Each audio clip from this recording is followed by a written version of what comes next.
I Gaurav. I Rudraksh. And I am. We are Team Future X. We are going to make a project which will help people living in coastal areas to get drinking water for their daily works. The problem we faced is of shortage of drinking water and excess humidity in air. Solution of this problem is our project Dehumidifier, in which we condense water vapor and convert it into liquid form.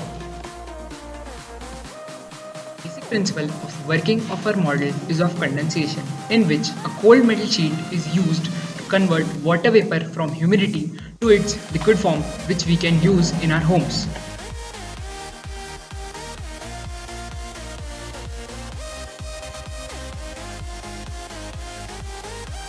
Question comes why my idea is great.